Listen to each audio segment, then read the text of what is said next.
ఓం సాయిరామ్. సాయి భక్తులందరికీ నమస్కారం అండి. అందరూ ఎలా ఉన్నారు ఫ్రెండ్స్?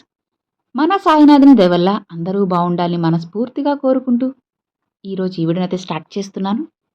ఇక ఈరోజు వీడియోలో బాబాగారు ఎలాంటి సందేశాన్ని తీసుకొచ్చారంటే, తల్లి, అన్యోన్యంగా ఉన్న మీ భార్యాభర్తల బంధాన్ని శాశ్వతంగా విడగొట్టాలని ఇద్దరు కిలాడీలు సిద్ధంగా ఉన్నారమ్మా. వాళ్ళు ఎవరో చెబుతాను. శ్రద్ధగా నీ బాబా చెప్పేది విన్నావు అంటే ఖచ్చితంగా నీకు తెలుస్తుంది. జాగ్రత్త పడతావు. నిర్లక్ష్యం చేయకుండా విను అని బాబాగారైతే చెప్తున్నారండి.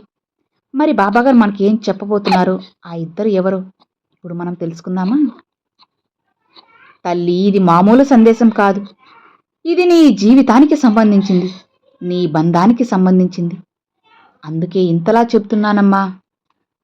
ఇదిగో, నా బిడ్డలందరూ నా కోసం ఎదురు చూస్తుంటే, వాళ్ళ కష్టాలతో కన్నీళ్లు పెట్టుకుని మొరపెట్టుకుంటే, అందర్నీ పక్కకు పెట్టేసి నీ దగ్గరికి పరుగు పరుగున వచ్చేశానంటే దాని వెనుక ఎంత అర్థముందో తెలుసుకో. మధ్యలో ఇది ఆపేసి వెళ్ళకు తల్లి, ఆపదలో పడతావు. ఎందుకంటే ఇద్దరు వ్యక్తులు, అవునమ్మా, ఇద్దరూ కూడా స్త్రీలే. ఆ కిలాడి లేడీలు నీ జీవితం మీద కన్నేశారు, నీ బంధం మీద కన్నేశారు. ఎలా అయినా మిమ్మల్ని విడగొట్టాలి, మిమ్మల్ని కష్టాలు పాలు చేయాలని, మీరు ఎదగకూడదు అని, నష్టపోవాలి అని వాళ్ళు పెద్దగా ప్లాన్లు వేస్తున్నారు. అందుకే నువ్వు ఎన్ని పనులు చేస్తున్నా అన్నీ పక్కన పెట్టే, ఎవరూ లేని చోట ప్రశాంతంగా కూర్చో. ఎవరి చెవిన పడకుండా హాయిగా కూర్చుని నీ సాయి చెప్పేది విను. ఎందుకంటే నీ జీవితంలో ఇప్పుడు జరుగుతున్న నాశనానికి, అశాంతికి కారణం ఏ దేవుడో ఏ గ్రహమో కాదు, నీ బాబా కూడా కాదు, నీ చుట్టూ ఉన్న ఇద్దరు స్త్రీలు. నువ్వు విన్నది నిజమేనమ్మా. ఇద్దరు ఆడవాళ్ళు నీ జీవితం మీద, ఎదుగుదల మీద ఏడుస్తున్నారు. వాళ్ళ కళ్ళల్లోంచి వస్తున్న అసూయ, నరఘోష నీ కుటుంబాన్ని పీడిస్తుంది. వెంటనే వాళ్ళని గుర్తించి, నేను చెప్పే ఈ చిన్న పని చేయకపోతే నీ సంసారం ముక్కలైపోతుంది. నీ బంధం, నీ ఆర్థిక పరిస్థితి నరకంలా మారుతుంది. ఇది భయపెట్టడానికి చెబుతున్న మాట కాదు, హెచ్చరించడానికి చెబుతున్నా. జాగ్రత్తగా ఉండు. ఆ జాగ్రత్త కోసం చెబుతున్న పచ్చి నిజం ఇది. ఆ ఇద్దరు స్త్రీలు ఎవరో, వారి లక్షణాలు ఏంటో, ఎలా వదిలించుకోవాలో చెప్తున్నాను విను. అంతకన్నా ముందుగా ఇక్కడ నువ్వు ముందు ధైర్యంగా ఉండమ్మా. ఏది వచ్చినా సరే నీ బాబా చూసుకుంటారు కదా. నమ్మకంతో ఉండు. నీ జీవితాన్ని చక్కదిద్దుతాను. ఎలాంటి దుష్ట శక్తుల్ని నీ జీవితంలో నుంచి తరిమి కొడతాను. నీకు వచ్చిన భయమేమీ లేదు. కాకపోతే జాగ్రత్తగా ఉండాలి కదా. రాబోతున్న కష్టమో నష్టమో, నీ వెనక ఏం జరుగుతున్నా అన్నీ నువ్వు తెలుసుకోవాలి. వాటి నుంచి బయటపడాలి. అందుకే ఎన్ని పనులున్నా పక్కన పెట్టు. నీ బాబా చెప్పేది శ్రద్ధగా విను. లేదంటే ఆపదలో పడిపోతావు. ఈ సందేశం చివరి వరకు వినమ్మా, అర్థమవుతుంది. ఇక్కడ నువ్వు సాయి సాయి అంటూ నన్నే పిలుస్తున్నావు కదా. నా చిరునామా నీకు తెలుస్తుంది. నీ మనసులో ఉన్న కష్టం నాకు అర్థమవుతుంది. కాబట్టి ఒక్కసారి మనసులో తలుచుకొని శ్రద్ధ, సబూరితో ఒక్కసారి బాబా అంటూ నన్ను స్మరించు చాలు. నువ్వు ఎలా ఉండడానికి ఇష్టపడతావంటే, ఎప్పుడూ న్యాయంగా ఉండడానికి, ఎవ్వరికీ అన్యాయం జరగకూడదు అని అనుకుంటావు. కానీ ఇలాంటి మనస్తత్వం నీకు మాత్రమే సొంతం. నీ ఇంట్లో 10 రూపాయలు ఉంటే అందులో 5 రూపాయలు పక్కవాళ్ళకి సాయం చేసే గొప్ప మనసు నీది. ఎవరితోనైనా గొడవ పడితే వెంటనే వెళ్ళి పలకరించేస్తావు. నీ మనసులో ఎలాంటి కల్మషం, కుళ్ళు ఏవీ ఉండవు. అందుకే నీ బాబాకి దగ్గరయ్యావు. ఈ లోకం నీలా లేదమ్మా. నువ్వు పెట్టిన అన్నం తిని నీ ఇంట్లోనే కూర్చొని నీకే గోతులు తవ్వే మనుషులు నీ చుట్టూ ఉన్నారు. వాళ్ళని నువ్వు గుర్తించాలి. నువ్వేమో అందరూ నా వాళ్లే అని అనుకుంటావు. నువ్వు ఒంటరిగా ఉన్నప్పుడు ఎన్నిసార్లు కన్నీళ్లు పెట్టావో నాకు తెలుసు. నేను అందరికీ మంచి చేస్తున్నాను కదా బాబా, నాకెందుకు కష్టాలు ఇస్తున్నావంటూ నువ్వు నీ బాబాని నిలదీసిన సందర్భాలు ఎన్నో ఉన్నాయి. అవునే కదా. నీ సాయి చెప్పేది నిజమే కదా. ఇక నీకున్న అతిపెద్ద బలహీనత ఏంటో తెలుసా? మొహమాటం. అందర్నీ గుడ్డిగా నమ్మేయడం. నువ్వు మొహం చూసి అందరూ నా స్నేహితులే, ఆప్తులే అనుకుంటావు కానీ, ఇంట్లో ఏమన్నా కొత్త వస్తువు కొన్నా, భార్యాభర్తలు అన్యోన్యంగా ఉన్నా, పిల్లలు చదువులో ముందున్నా, నీ వెనక ఉన్న వాళ్ళకి కడుపు మండిపోతుంది. ఆ కడుపు మంట రగిలిపోతుంది. ఆ ఇద్దరు స్త్రీలను కూడా ఆ ఇద్దరు కిలాడి స్త్రీలు ఎవరు అంటే, వాళ్ళకి కొమ్ములుండవు. క్రూరంగా ఉంటారు. చీర కట్టుకొని, బొట్టు పెట్టుకొని అందంగా, అమాయకంగా కనిపిస్తారు. మంచి వాళ్ళలా.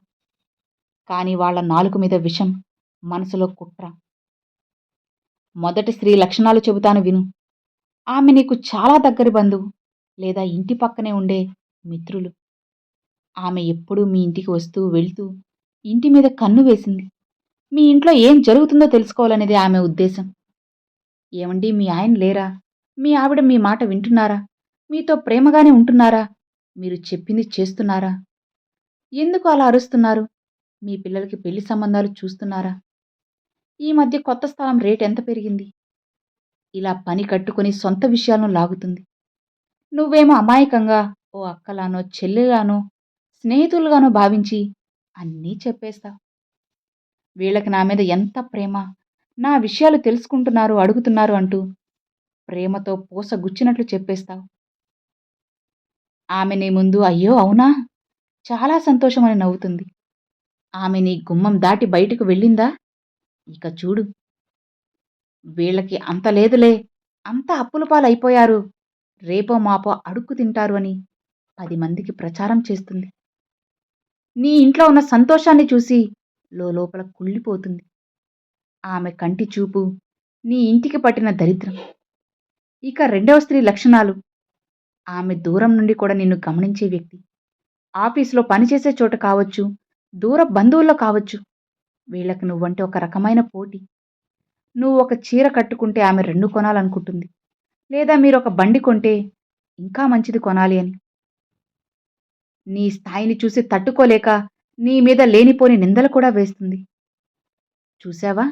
వాళ్ళ పొగురు కాస్త డబ్బు రాగానే ఎలా ఎగిరెగిరి పడుతున్నారో అంటూ నీ వ్యక్తిత్వాన్ని చెడ్డగా చూపుతుంది. మీ భార్యాభర్తల మధ్య చిచ్చు పెట్టాలని ఎవరెవరితోనో మీ గురించి తప్పుగా మాట్లాడుతుంది. ఈ విషయంలో జాగ్రత్త.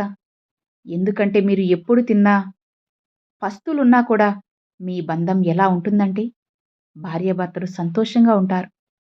కష్టం పైకి కనిపించరు. నలుగురికి ఆనందంగా ఉంటారు. ఒకరిపై ఒకరికి ప్రేమ. ఈ స్త్రీకి ఏమవుతుంది అంటే ఆమె కళ్ళలో నిప్పులు పోసుకుంటుంది. ఇంత చక్కగా ఉన్నారు కదా వీళ్ళని విడగొట్టేయాలంటూ వెనక ఏదేదో చేస్తుంది. ఆ అవకాశం ఇవ్వొద్దమ్మా. ఈ రెండవ స్త్రీ వదిలే నిట్టూర్పులు, ఏడుపు నీ ఇంటికి ఒక అదృశ్యమైన నకారాత్మక ప్రతికూల శక్తిగా మారిపోయి ఆ శక్తిని నీ ఇంటికి పంపిస్తున్నాయి. ఇక ఆ నెగెటివ్ ఎనర్జీ వస్తుంది. వీళ్ళిద్దరూ ఏడిస్తే నాకేంటి బాబా, నా బ్రతుకు నేను బ్రతుకుతున్నాను కదా అని నువ్వు అనుకోవచ్చమ్మా. కానీ నరదిష్టికి ఉన్న శక్తి ఏంటో నీకు తెలియదా చెప్పు? నరదిష్టికి నా పరాయి సైతం పగలగొడతారు. ఈ ఇద్దరి స్త్రీల వల్ల నీ జీవితంలో ప్రస్తుతం ఎలాంటి నరకం నడుస్తుందో నేను చెబుతాను విను.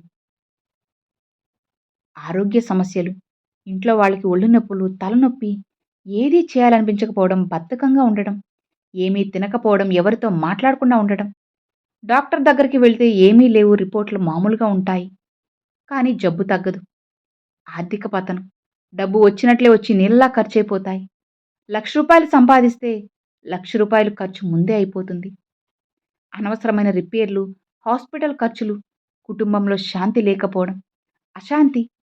నిన్నటి వరకు ప్రేమగా మాట్లాడుకున్న భార్యాభర్తలు ఈరోజు ఒకరి ముఖం ఒకరు చూసుకుంటేనే మండిపోయేలా గొడవలు. పిల్లల మాట వినడం లేదు.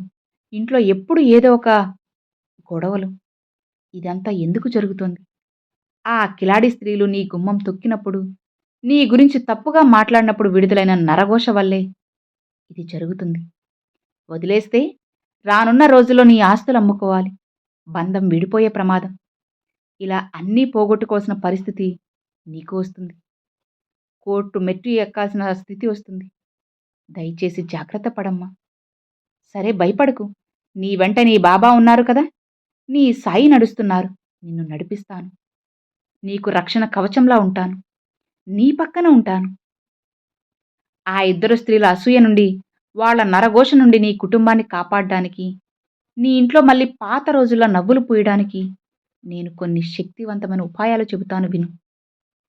ముందు ఒక పెన్ను, పేపరు తీసుకొని రాసుకో. మొదటి పరిహారం గుమ్మానికి బంధనం. ఆ కిలాడి స్త్రీల దృష్టి ఇంట్లో పడకుండా ఉండాలంటే శుక్రవారం ఉదయం స్నానం చేశాక పసుపు రంగు వస్త్రంలో గుప్పెడు కళ్ళుప్పు, ఎండుమిరపకాయలు 3, కొద్దిగా పటిక బెల్లం వేసి మూట కట్టి దాన్ని నీ ఇంటి సింహద్వారానికి కట్టు.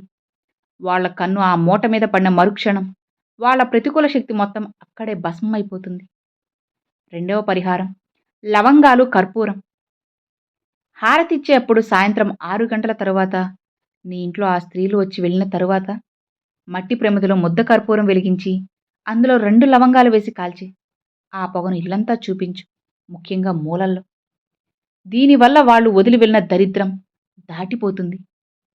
ఈ విధంగా నువ్వు ఇవి చేశావు అంటే చాలా మంచిగా ఉంటుందమ్మా. అలానే వాళ్ళు నీతో ఎంత మాట్లాడుతున్నా సరే నువ్వు ఎంతవరకు మాట్లాడాలో అంతవరకే మాట్లాడు. లేనిపోని విషయాలను చెప్పి నీ జీవితాన్ని నువ్వే నాశనం చేసుకోవద్దు. ఇలా చూడు బిడ్డా, ఆ 2 స్త్రీలకి ఎక్కువ చనువిచ్చావా నీ జీవితం సర్వనాశనమని తెలుసుకో. ఇకనైనా మేలుకొని జీవితాన్ని చక్కబెట్టుకోమ్మా.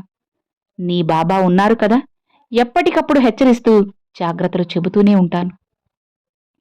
ఇక నిశ్చింతగా, హాయిగా, ప్రశాంతంగా ఉండు తల్లి. దైవనామాన్ని స్మరిస్తూ ఉండు. నీ సాయిని తలుస్తూ ఉండు.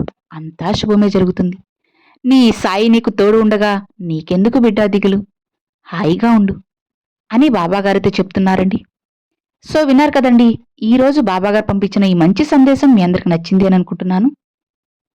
నచ్చితే ఒక చిన్న లైక్ చేయండి, మరికొంతమంది సాయి భక్తులకు షేర్ చేయండి. ఫస్ట్గా మన ఛానల్ చూసారు సబ్స్క్రైబ్ చేసి సపోర్ట్ చేయండి friends. Thanks for watching. Om Sairam.